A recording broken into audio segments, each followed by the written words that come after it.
በስመ አብ ወወልድ ወመንፈስ ቅዱስ አሐዱ አምላክ አሜን። ስብሐት ለእግዚአብሔር ኪያነ ዘፈጠረ ከናምልኮ በጥንተ ተፈጥሮ በሐዲስ ተፈጥሮ ዝፈጠረና ዘኽበረና አምላኽና እግዚአብሔር አብ ወልድ መንፈስ ቅዱስ ክብር ምስጋና ይብዛሕዩ። ኣብ ርሑቕ ናብ ቀረባ ዘለኹም ኩልኩም ክርስቶስ ክርስቲያን ወዲ እግዚአብሔር ደቂ እግዚአብሔር ተብልኩም ተጸዋዕኩም እግዚአብሔር ረቦና መንግስተ ሰማያት ርስትና ነበርኩም ትመክሑ ኣብ ርሑቕ ነቐራብ ዘለኹም ኩልኩም ህዝበ ክርስቲያን ከምኡ ናይ ዓለም ሰባት ብእግዚአብሔር ስም ክመለኹም ናይ እግዚአብሔር ሰላም ናይ እግዚአብሔር በረከት ናይ እግዚአብሔር ረድኤት ናይ እግዚአብሔር መግቦት ብስኩልና ይኹን በብዘለኹምዎ እግዚአብሔር ይሓልኩም እግዚአብሔር መግብኩም አሜን። እንኳን ሻድሻይ ሰሙን ዓብይ ጾም በሰላም እናብፅሕና ዘለናዮ ሰሙነ ገብርኄር ዝበሃል ገብር ማለት አገልጋሊ ማለት እዩ። ኄር ማለት ሰናይ ጽቡቕ ሕያዋይ ማለት እዩ። ኄር ሕያዋይ አገልጋሊ ዝብል ስያሜ ኣለዎ። እዚ ናይ ሕያዋይ አገልጋሊ ዝብል ኣብ ማቴዎስ ወንጌል ምዕራፍ 25 ካብ ቁፅሪ 14 ጀሚሩ ዘሎ ናይ ጎይታ ቃል መሰረት ገይሩ ተሰየመ እዩ። ከምኡ'ውነይ ኣብ ሉቃስ ወንጌል ምዕራፍ 12 ካብ ቁፅሪ 35 ጀሚሩ ዘሎ እዩ። ከምኡ'ውነይ ኣብ ማቴዎስ ወንጌል ምዕራፍ 24 ካብ ቁፅሪ 45 ዘሎ እዩ። እሞ ገብርኄር ማለት ሕያዋይ አገልጋሊ ማለት እዩ። ሕያዋይ አገልጋሊ ሕያዋይ አገልጋሊ እንተኢልና ካሊእ ክፉእ አገልጋሊ ኣሎ ማለት እዩ። እሞ እንኳን ናብ ሰሙን እዚ በሰላም እናብፅሐኩም። ሰሙን እዚ እግዚአብሔር ንኩሉ ዓለም ከም ዝቆፃፀሮ ዘመላኽት ትምህርቲ እዩ። እግዚአብሔር ዝቆፃፀር ኣምላኽ ከም ዝኾነ እግዚአብሔር ሸለሊልዎ ዝገድፎ ፍጥረት ከም ዘየለ እግዚአብሔር ናይ ኩሉ ኣምላኽ ልዕሊ ኩሉ ከም ዝኾነ ዘመልእንተ ኩሉ ኣብ ልዕሊ ኩሉ ስልጣን ከም ዘለዎ ጠቕላላ ኣብ ደቂ ሰባትን ኣብ ስነ ፍጥረታትን ስልጣን ከም ዘለዎ ንኩሉ ከም ዝቆፃፀር ንኩሉ ከም ዝምልከት እግዚአብሔር ንዕቆ ዝገድፎ ነገር ከም ዘየለ ንርድአሉ መሰረታዊ ዝኾነ ናይ እግዚአብሔር ረድኤት ንርድአሉ መሰረታዊ መጽሓፍ ቅዱሳዊ ትምህርቲ እዩ። እግዚአብሔር ዘይቆፃፀሮ ሰብ የለን። ዓለም ብስልጣን ድዩ ብሃፍቲ ድዩ ካብ እግዚአብሔር ወፃኢ ከም ዝነብር ገይሩ ተሓሰበ እኳ እግዚአብሔር ዘይቆፃፀሮ ስልጣን የለን። እግዚአብሔር ዘይቆፃፀሮ ሃፍቲ የለን። እግዚአብሔር ዘይቆፃፀሮ ፍጥረት የለን። ስለዚ እግዚአብሔር ንደቂ ሰባት ኩሉ ወሃቢ እግዚአብሔር ከም ዝኾነ ትዝወሃበ ዓመይ እንደገና መሊሱ ከም ዝቆፃፀር ንርድአሉ ቃል እዩ እምበር ሎማዓንቲ ናይ ገብርኄር ሓሳብ ክነልዕል ከለና እቲ ቅዱስ ያሬድ ከም ዝሰየሞ መኑ ውእቱ ገብርኄር ዘይረክቦ እግዚኡ በምግባረ ሰናይ ወይሰይሞ ዲበ ኩሉ ንዋዩ። መኑ ውእቱ ገብርኄር ዘይረክቦ እግዚኡ በምግባረ ሰናይ ጎይታኡ ኣብ ቤተሰቡ ሾሞ እሙንን መስተውዓልን መጋቢ መን እዩ። ሰናይ ተግባር ዝረኽቦ ጎይታኡ ብሰናይ ተግባር ዝረኽቦ አገልጋሊ እሙንን መስተውዓልን መጋቢ መን እዩ። ናይ ሉቃስ ወንጌል ምዕራፍ 12 ቁፅሪ 42 እሙንን መስተውዓልን መጋቢ መን እዩ ዝብል ርእሰና ክንነጋገር። እሙንን መስተውዓልን መጋቢ መን እዩ። እሙን ኮይኑ መስተውዓሉ ኮይኑ ኣብ እምነትን ኣብ ምስተውዓልን እናሃለወ ጎይታኡ ዝረኽቦ ሕያዋይ መጋቢ ሕያዋይ አገልጋሊ መን እዩ ይብል ኣሎ ጎይታና ኢየሱስ ክርስቶስ። መን እዩ ይርከብ ዶ ይኸውን እዩ ትዋልና ኣብ ደቂ ሰባት ሲ ካብ ሰብ ስልጣን ካብ ኩሉ ብሃይማኖት እውነይ ቤተ መንግስቲ እውነይ ብቤተሰብ እውነይ ከምዚ ዓይነት እሙንን መስተውዓልን ሕያዋይን መጋቢ ይርከብ ዶ ይኸውን? መን እዩ ዝርከብ ይብለና ኣሎ። ሕያዋይ መጋቢ ይብለና ኣሎ። ጴጥሮስ ከምዚ ይብለና እምበር ጴጥሮስ ከዓ ኦጎይታ እዚ ምስላ እዚስ ንዓና ዲኻ እትምስሎ ዘለኻ ወይ ከዓ ንኹሉ ኢኻ በሎ። ጎይታ ድማ ከምዚ በለ እቲ ቀለቦም በብግዚኡ ክህቦም ጎይታኡ ኣብ ቤተሰቡ ዝሾሞ እሙንን መስተውዓሊ መጋቢ መን እዩ? እቲ ጎይታኡ ክምለስ እንተሎ ከምዚ እናገበረ ዝረኽቦ ኣገልጋሊ ብፁዕ እዩ። ኣብ ልዕሊ ኩሉ ጥሪቱ ከም ዝሾሞ ብሓቂ እብለኩም ኣለኹ። እቲ ኣገልጋሊ ብልቡ ምምፃእ ጎይታይ ገና ክድንጉ እዩ ኢሉ ነቶም ሓሻኽርን ኣግራድን ክገርፍ ክበልዕ ክሰትን ክሰክርን እንተጀመረ ግና ጎይታ እቲ ኣገልጋሊ እቱይ ንሱ ብዘይተጸበያ መዓልትን ብዘይፈለጣ ሰዓትን መጺኡ ክቐጽዖ ዕድሉ ከዓ ምስቶም ዘይኣምኑ ክገብሮ እዩ። እቲ ፍቓድ ጎይታኡ ፈሊጡ ዘይተዳለወ ከምታ ፍቓዱ እውን ዘይገበረ ኣገልጋሊ ብዙሕ መቕጻዕቲ ክቕጽዕ እዩ። ክደግሞ እየ እቲ ፍቓድ ጎይታኡ ፈሊጡ ዘይተዳለወ ከምታ ፍቓዱ እውን ዘይገበረ ኣገልጋሊ ብዙሕ መቕጻዕቲ ክቕጽዕ እዩ። እቲ እንተይፈለጠ ንመቕጻዕቲ ዘብጽሕ ግብሪ ዝገበረ ግና መቕጻዕቱ ክቐለሉ እዩ። ብዙሕ ንዝሃብዎ ካብኡ ብዙሕ ይደልዩ፣ ብዙሕ ሓደራ ንዝሃብዎ ድማ ካብኡ ኣብዚሖም ይጽበዩ። ናይ ሉቃስ ወንጌል ምዕራፍ 12 ካብ ቁፅሪ 41 ጀሚሩ ዘሎ እዩ። እዚ ዓውደ ንባብ እዚ ምዕራፍ እዚ ብዛዕባ እግዚኣብሔር ዝሃበና መክሊት ዝምልከት እዩ። እግዚኣብሔር ንኣና ዝሃበና ሓደራ ኣሎ። እግዚኣብሔር ወሃቢ እዩ። እግዚኣብሔር ዘይሃቦ እግዚኣብሔር ጸጋኡ ዘይሃቦ እግዚኣብሔር በረከቱ ዘይሃቦ ውዲ ሰብ የለን። ስለዚ እንታይ ኢና ዝብለና ትዝሃበና ኣገልግሎት ትዝሃበና ጸጋ ትዝሃበና ሓላፍነት ብኣግባቡ ክንዋፃእ ከም ዝግበአና እዩ ዝምህረና ዘሎ። እንታይ ዝበለ እቲ ቀለቦም በብግዚኡ ክህቦም ጎይታኡ ኣብ ቤተሰቡ ዝሾሞ እሙንን ምስተውዓሊ መጋቢ መን እዩ ምስ በለ እቲ ጎይታኡ ክምለስ እንተሎ ከምዚ እናገበረ ዝረኽቦ ኣገልጋሊ ብፁዕ እዩ። ምሳሌ ብክርስትና ንርአዮ እሞ ሓደ ሰብ በ40 መዓልቱ ወይ ደግሞ ብ80 መዓልታ ካብ እግዚኣብሔር ጸጋ መንፈስ ቅዱስ ትቕበል ይቕበል። እዙ በ40 መዓልትን ብ80 መዓልትን ተውሃበና ጸጋ እናሓለና ንህዋሳትና ንነብስናን ንስጋናን ዘልዮም ናሃብና ንስጋና ውነይ ንነብስና ውነይ ዘልዮም ናሃብና እንተለና ብመንፈሳዊን ብስጋዊን ትሩፋተ ስጋን ትሩፋተ ነብስን መንፈሳዊ ተግባርን ስጋዊ ተግባርን ሚዛኑ ከይተዛብዐ ናሰራሕና ክንጸንሕ ከለና ጎይታ መጺኡ ክወስደና ከሎ እዙይ ብፁዕ የብለና እዩ ዝብለና ዘሎ። ካሊእ ከዓማይ ኣብ ሓላፍነት ንምሳሌ ሰብ ሃፍቲ ኣብ ልዕሊ ድኻታት ተሾሙ እግዚኣብሔር ዝሾሞም እዩ።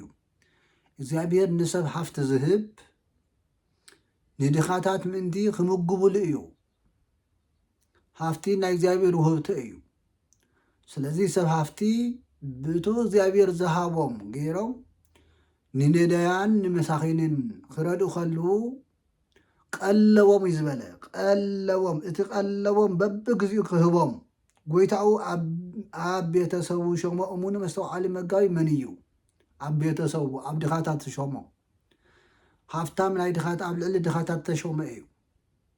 እዚ ሓደ እሞ ሃፍቲ ናይ እግዚኣብሔር እዩ ኢሉ ከም ኣብርሃምን ከም ኢዮብን ሃፍቱ ንድኻታት እናካፈለ ዝነበረ መስተውዓልን እሙንን ኣገልጋሊ ንሱ ብፁዕ እዩ።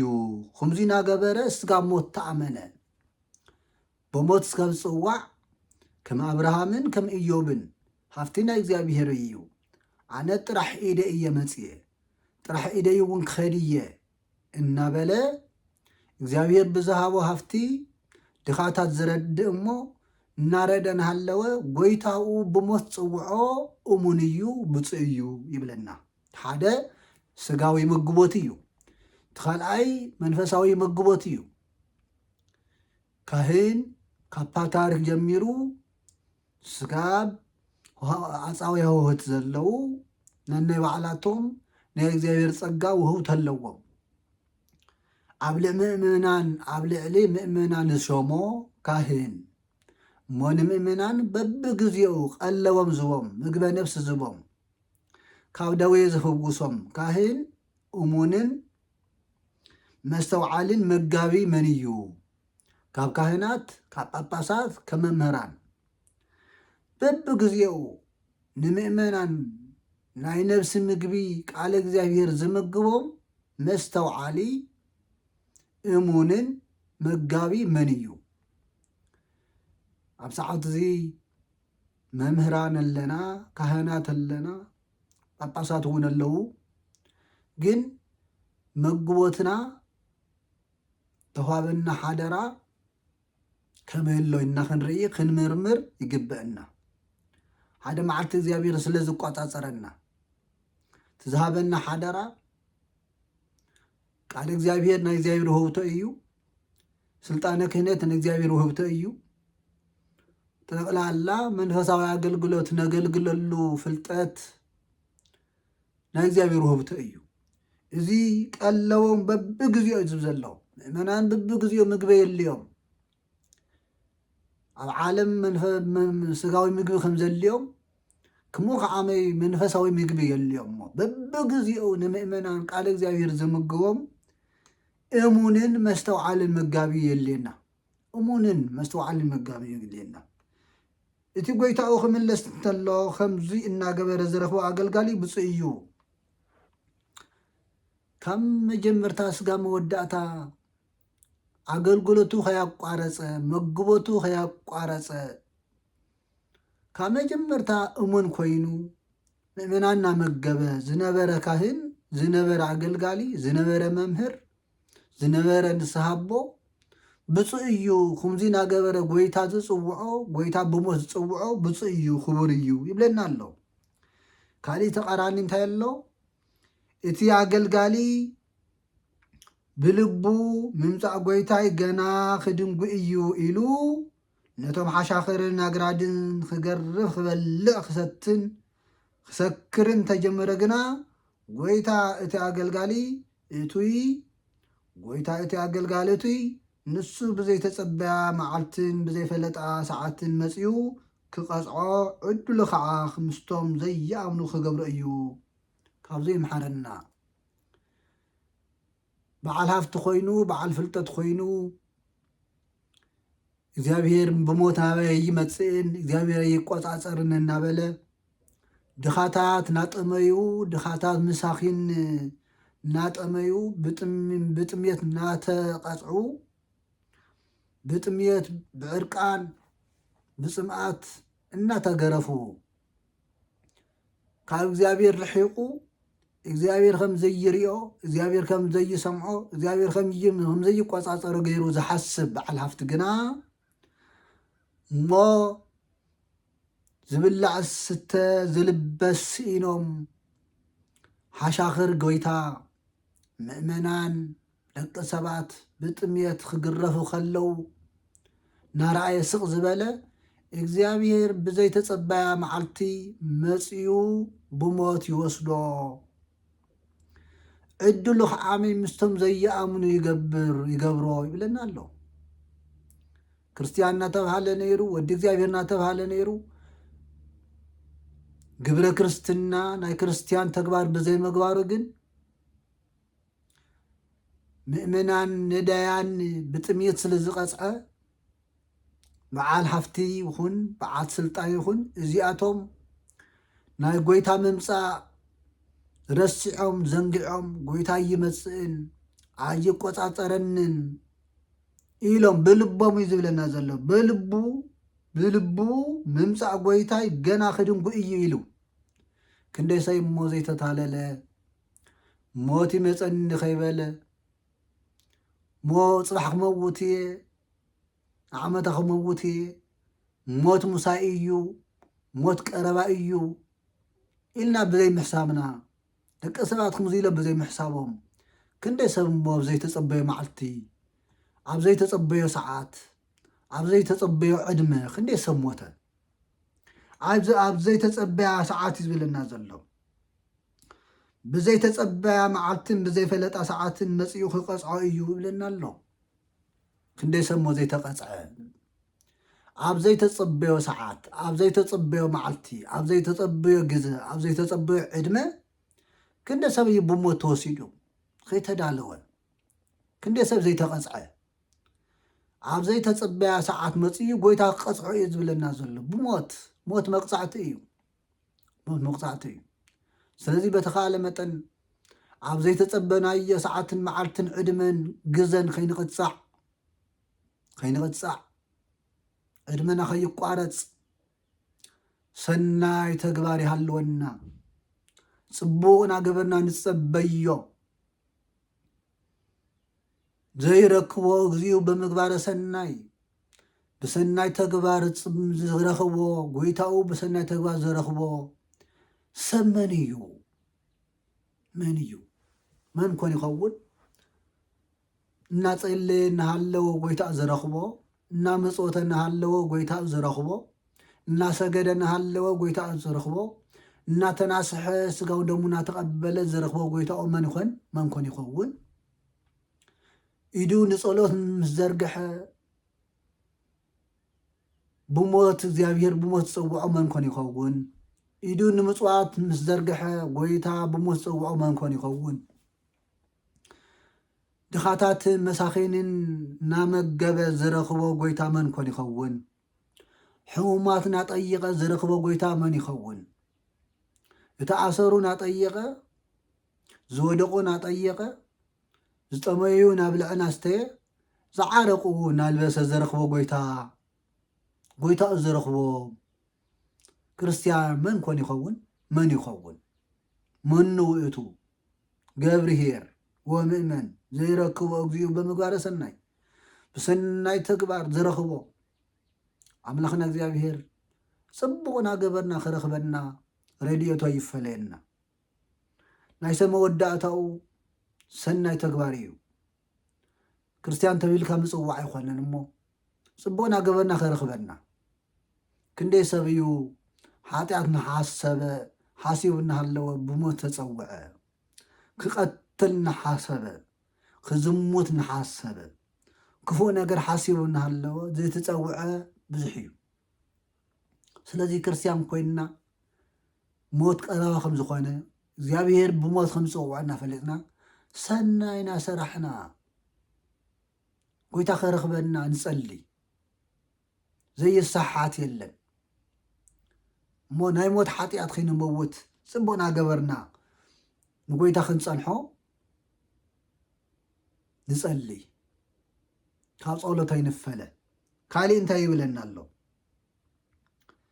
قويتا اتي اقلقاليتي نسو بزي تصبع معالتن بزي فلتا ساعاتن مسيو خقصعو عدلو خعا مستم زي يامنو خقبر ايو كابزو يمحرنا እግዚአብሔር كالي تمرتن تاينيه اتي فقاد قويتاو فليطو زي تدالوه كمتا فقادون زي قبرا قلقالي بزو مقصعتي خقصع ايو يلنا اللو استنسم عيا اتي فقاد قويتاو فليطو زي تدالوه كمتا فقادون زي قبرا عقلقالي بزو مقصعتي خقصع ايو እግዚአብሔር ካብ መቅጻዕቲ ይሓልወና ናይ ጎይታ ትእዛዝ ፈሊጡ እሞ ዘይተዳለወ ከም ጎይታ ትእዛዝ ዘይነበረ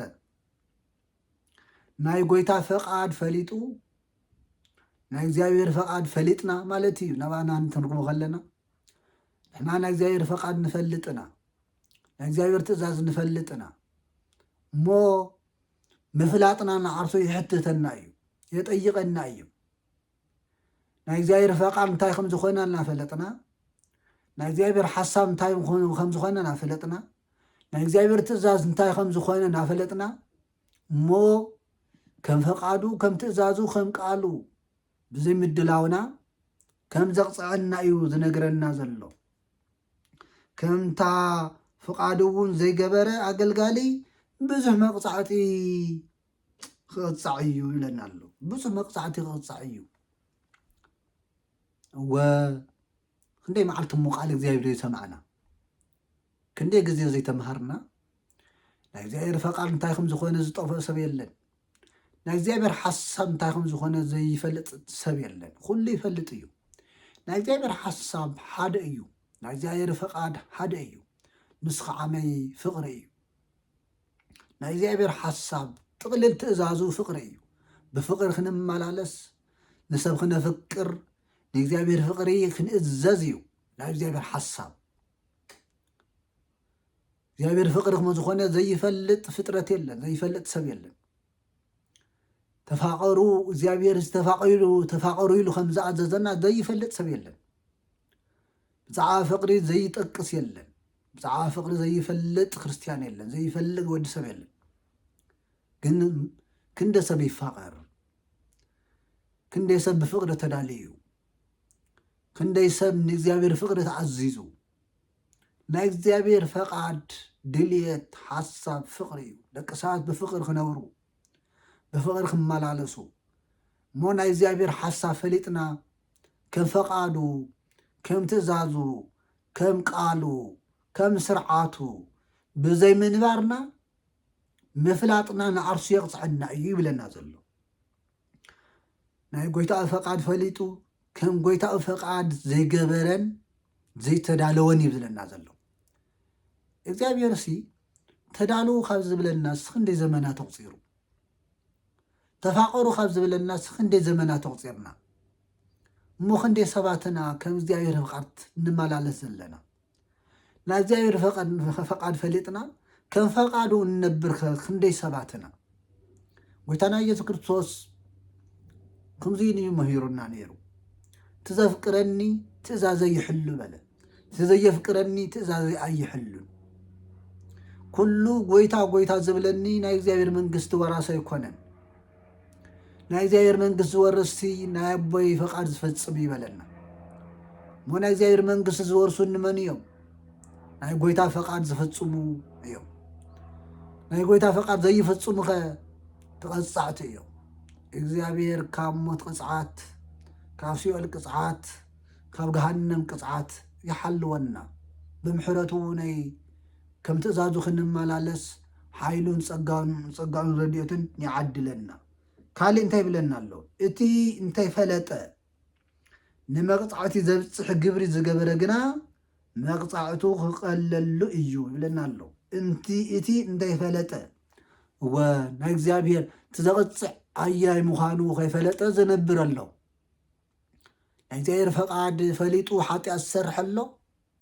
ናይ እግዚአብሔር ፈቃድ ናይ እግዚአብሔር ትእዛዝ ከይፈለጠ ሓጢአት ዝቕፅዕ ኣሎ፣ ሓጢአት ዝሰርሕ ኣሎ። እሞ ቱ ፈቃድ ናይ እግዚአብሔር ሓሳብን ናይ እግዚአብሔር ትእዛዝ እናፈለጠ ሓጢአት ዝሰርሕ ቅፅዓቱ ከቢድ ይብለና ኣሎ። ናይ እግዚአብሔር ትእዛዝ እንታይ ከም ዝኾነ ከይፈለጠ ሓጢአት ዝሰርሕ እውነይ ይቕፃዕ እዩ። ግን ካብቱ ፈሊጡ ሓጢአት ዝሰርሕ ዝቐለለ ይኾነሉ ይብለና ኣሎ። ዝቐለለ ይኾነሉ ይቕፅል እሞ ብዙሕ ንዝሃብዎ ካብኡ ብዙሕ ይደልዩ ዝኾነ ይኹን ብዙሕ ድሕሪ ተቐቢልካ ብዙሕ ክትምልስ ግዴታኻ እዩ። ብዙሕ ድሕሪ ተለቂሕካ ካብ መንግስቲ ድዩ ካብ ድርጅት ድዩ ካብ ዝተፈላለየ ኣካል ብሓደራ ብለቓሕ መልክዕ ድሕሪ ብዙሕ ተቐቢልካ ብዙሕ ክትምልስ ግዴታኻ እዩ እሞ ናይ እግዚኣብሔር ውህብቶ ብዙሕ እዩ። ብዙሕ ሓደራ ንዝሃብዎ ድማ ካብኡ ኣብዚሖም ይፅበዩ ይብለና ኣሎ። እሞ እግዚኣብሔር እንታይ እዩ ዝሃበና? እንታይ እዩ ዝብለና ዘሎ? እግዚኣብሔር እዚ ኣብዝሑ ሂብኩም እዩ እዩ መልእኽቱ። ካባናስ እግዚኣብሔር ብዙሕ ይድለ እዩ ማለት እዩ። እግዚኣብሔር ካባና ብዙሕ ይፅበእ። እግዚኣብሔር ንኣና እንታይ ሂቡና? ኣብዚ ዕለት እዚ መክሊት ዝበሃል ኣሎ። መክሊት ማለት ውህብቶ እዩ። እግዚኣብሔር ሲ ንደቂ ሰባት እንታይ ሂቡና? ካብ ህይወትና ካብ ግልና ንጀምር እሞ 5 ህዋሳት ኣለና። እዚ ናይ እግዚኣብሔር ውህብቶ እዩ። እንታይ ንገብረሉ ኣለና? ዓይኒ ዝሃበና እግዚአብሔር ናይ ባዕሉ ሓሳብ ዓላማ ኣለዎ ኢድ ዝሃበና ምክንያት ናይ ባዕሉ ዓላማ ኣለዎ እግሪ ዝሃበና ናይ ባዕሉ ዓላማ ኣለዎ አንደበት መልሓስ ፍልጠት ዝሃበና እግዚአብሔር ናይ ባዕሉ ዓላማ ኣለዎ ምን ምልሰሎ ኣለና ዶ ካብ እግዚአብሔር ተቀበልናዮ ህይወት እግዚአብሔር ከም ዝደልዮ ዶ ንገብረለና እግዚአብሔር ኣብ ዝደልዮ ዶ ነውዕሎ ኣለና እዚ ርእስና ክንምርምር ይግብአና እግዚአብሔር ከይተቋጻጸረና በዓልትና ክንቋጻጸር ይግብአና ነዚ እውን ቅዱስ ዳዊት እትሊያቃ ኃጥእ ወእይፈዲ ኃጥእ ሰብ ካብ እግዚአብሔር ይልቃሕሞ አይኸፍልን ይብለና ኣሎ አይመልስን ይብለና ኣሎ ኃጥእ ሰብ ይልቃሕሞ ኃጢአተኛ ሰብ ተለቂሑ አይመልስን ይብለና ኣብ መዝሙረ ዳዊት መዝሙር 37 ቁጥሪ 21 ኃጢአተኛ ሰብ ተለቂሑ አይመልስን እዩ ጻድቅ ሰብ ግና ይርህርህ ይህውን ይብለና ኃጢአተኛ ሰብ ተለቂሑ አይመልስን እዩ ዓይኒ ናይ እግዚአብሔር ለቃሒ እዩ አካላትና ካብ እግዚአብሔር ተዋሃብና ለቃሒ እዩ ዓለም ንእግዚአብሔር እንታይ ትምልሰሎ ኣላ ፍልጠት ናይ እግዚአብሔር ለቃሒ እዩ ምስትውዓል ናይ እግዚአብሔር ለቃሒ እዩ አካል ህይወት ናይ እግዚአብሔር ለቃሒ እዩ ካብ እግዚአብሔር ተቀበልናዮ ለቃሒ እዩ ዓለም ካብ እግዚአብሔር ኩሉ ተለቂሓቶ ተቀቢላቶ እሞ ዓለም ንእግዚአብሔር እንታይ ትምልሰሎ ኣላ ካብ ዓለም ቀፂልና ኣብ ስልጣን ዘለዉ ሰባት ካብ እግዚአብሔር ተለቅሕዎ ስልጣን እዩ ተስልጣን ናይ እግዚአብሔር ውህብቶ እዩ እስመ ይሰየም ንጉስ ዘእንበለ ምሃብ እግዚአብሔር ዝኾነ ሰብ ስልጣን ዝኾነ ንጉስ ብዘይ እግዚአብሔር ፈቃድ ሽየም የለን ተብሉ ተጽሒፍ እዩ መንግስትነት ስልጣን ክብሪ ዓለም ክግዘአልካ ሰባት ክግዝኡልካ ዝገበረ እግዚአብሔር እዩ እሞ እንታይ ትገብርለኹም ሰብ ስልጣን እንታይ ይገብር ኣለዉ ኣብ ሽመት ዘለዉ ሰባት እንታይ እዮም ዝገብሩ ዘለዉ ንእግዚአብሔር እንታይ ይምልሱሉ ኣለዉ እዚ ንባዕላቶም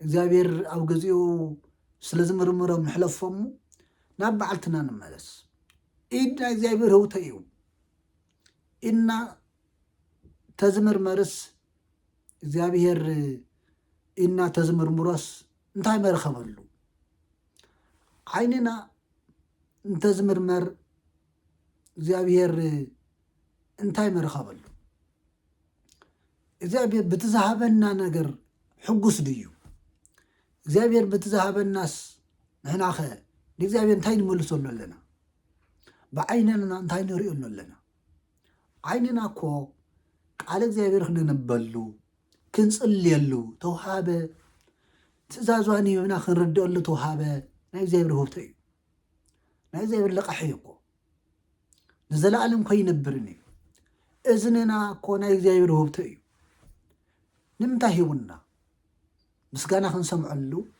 መዝሙር ክንሰምዐሉ ቃል እግዚአብሔር ክንሰምዐሉ እዩ እሞ እዝንና እንታይ ይሰምዕ ኣሎ እግርና እኮ ናይ እግዚአብሔር ውህብቶ እዩ እሞ እንታይ ክንገብረሉ ሂቡና ናብ ቤተ እግዚአብሔር ክንመላለሰሉ ድውያን ክንጥይቐሉ ዝሓመሙ ክንጥይቐሉ እዩ ካብ እግዚአብሔር ተዋሃበና ኢና እኮ ናይ እግዚአብሔር ውህብቶ እዩ ዝወደቆ ክነልዕለሉ ዝጠመዩ ክነብልዐሉ ዝደኸሙ ክንሕግዘሉ ክንድግፈሉ ተዋሃበ እዩ መልሓስና አንደበትና ናይ እግዚአብሔር ውህብቶ እዩ እስመ ይትፈጸም ኣፍ ዘይንብእ ዓመፃ ኣፍና እኮ ዝኾነ ገዛ ክዕፆ እዩ መዝሃበና እዚ ንምንታይ ሂቡና ጽቡቕ ክናገረሉ ምስጋና ክናገረሉ ፍልጠት ምስትውዓል ናይ እግዚአብሔር እዩ ኣእምሮ ናይ እግዚአብሔር እዩ ህሊና ናይ እግዚአብሔር ውህብቶ እዩ እዚ መክሊት እዩ እንታይ ንገብር ኣለና እሞ ኣእምሮና እንታይ እዩ ቋፂሩ ዘሎ ህሊናና እንታይ እዩ ቋፂሩ ዘሎ እግዚአብሔር ክምርምሮ ከሎ ክፍትሾ ከሎ እንታይ እዩ ክረኽበሉ ኣእምሮና እንታይ እዩ ተቋፂሩ ዘሎ ቃል እግዚአብሔር ድዩ ተዘጊቡ ዘሎ ኣእምሮና እንታይ ተስኢሉ ዘሎ هلينا انتاي تصحيف زلو ازي خنريو يقبلنا انت زخوين قبرها كاي خنبهالنا سنف أقلقالي خنبهالنا لذا بزها وهاو بزها يتحسسوا بزح نزهاو بزح يمصبيو كافتم بزح زهاو بزح يخاو ايدي يبلنا زلو كافتو بزح نزهاو خابو بزح يدليو بزح حادرا نزهاو دما خاو بزح يمصبيو يبلنا له عاوزيهم يصبيو እግዚአብሔር ካባና ብዙሕ ነገር ይጽበ ናይ ሰላም ሰባት ክንከውን እግዚአብሔር ይጽበ ናይ እምነት ሰባት ክንከውን እግዚአብሔር ይጽበ መስተውዓል ክንከውን እግዚአብሔር ካባና ይጽበ ናይ ፍቅር ሰባት ክንከውን እግዚአብሔር ይጽበ ብንስሐ ክንመላለስ እግዚአብሔር ካባና ይጽበ እግዚአብሔር ረቦና መንግስተ ሰማያት ርስትና ኢልና ክንምስክር እግዚአብሔር ካባና ይጽበ በተስፋ ክንመላለስ በምስጋና ክንነብር ንቁሓት ኮይና ክንነብር እግዚአብሔር ካባና ይጽበ ብፁዕ ዘይረክቦ ዘይገብር ከመዝ ብሰናይ ተግባር ዝረኽቦ እሙንን መስተውዓልን መጋቢ መን እዩ ንሕና ኣብ በቢ ዘለናዮ እግዚአብሔር ሸይሙና እዩ ሰብ ክሸመኩም ኣይዝጸበዩ ሰብ ሃፍቲ እግዚአብሔር ሸይሙኩም እዩ ምእመናን እግዚአብሔር ሸይሙኩም እዩ ኩልኹም ወለለ ዝተወክፍዎ ወሃቦም ብስልጣነ ውሉድ እግዚአብሔር ይኩኑ ኣብ ዮሐንስ ወንጌል ምዕራፍ 1:12 ንቶም ባኡ ዝኣመኑ ዝተቐበልዎ ስልጣን ሃቦሙ ዝብልና ከመ ውሉድ እግዚአብሔር ይኩኑ ደቂ እግዚአብሔር ክበሃሉ ናይ መንግስቲ ሰማያት ርስቲ ወረስቲ ክኾኑ እግዚአብሔር ረቦና መንግስተ ሰማያት ርስትና ኢሎም ዝፅውዕሉ ስልጣን መብት ክህቦም እዩ ዝብለና እሞ መስተውዓልን እሙንን ኣገልገልቲ ክንከውን እግዚአብሔር ሓገዘና ኣብ ዘመን እዚ እንታይ ተስኢኑ ተተባሃለ እሙን ኣገልጋሊ እሙን ክርስቲያን ኣብ ዘመን እዚ እንታይ ተስኢኑ እንታይ ስኢና ዓለም እንታይ ስኢና ቤተክርስትያን እንታይ ስኢና ህዝብና እንታይ ስኢኑ ተተቢሉ እሙንን መስተውዓልን ኣገልጋይ እሙንን መስተውዓልን መራሒ በቤተ ክርስቲያን ይኹን በቤተ መንግስት ይኹን ብኩሉ ብዓለም ይኹን ብመንፈሳዊ ይኹን ብስጋዊ ይኹን ካብ ዓለም እንታይ እዩ ተስኢኑ ካብ ቤተ ክርስቲያን እንታይ ተስኢኑ ካብ ሕብረተሰብና እንታይ ተስኢኑ ካብዚ ህዝቢ እዚ እንታይ ተስኢኑ ካብዚ ትውልድ እዚ እንታይ እዩ ተስኢኑ ተተቢሉ እሙንን መስተውዓልን ኣገልጋሊ እግዚአብሔር እሙን ኣገልጋሊ ክበና መስተውዓሊ መጋቢ መራሒ መንግስት ክበና ክንጸለለና ዝጎደለና እዚ ኣብ ዘመንና ዝጎደለ እሙን ኣገልጋሊ ስኢና ኣለና መስተውዓሊ ኣገልጋሊ ስኢና ኣለና እሙን መንግስቲ ስኢና ኣለና መስተውዓሊ መንግስቲ ስኢና ኣለና ኣብ ኩሉ ዓለም እዩ ስለዚ እሙን ኣገልጋሊ ዝኾነ ጎይታና እሙን እግዚአብሔር ዝእመን ኣምላኽ እሙን ኣገልጋሊ መስተውዓሊ ኣገልጋሊ ክበና ንሕና እውን እሙናት ኣገልገልቲ መስተውዓልቲ ኣገልገልቲ ክንከውን በብግዚኡ ንእግዚአብሔር ዝግብኦ ክንገብር እግዚአብሔር ጥበብን ምስተውዓልን ይሃበና ወስብሐት ለእግዚአብሔር አሜን።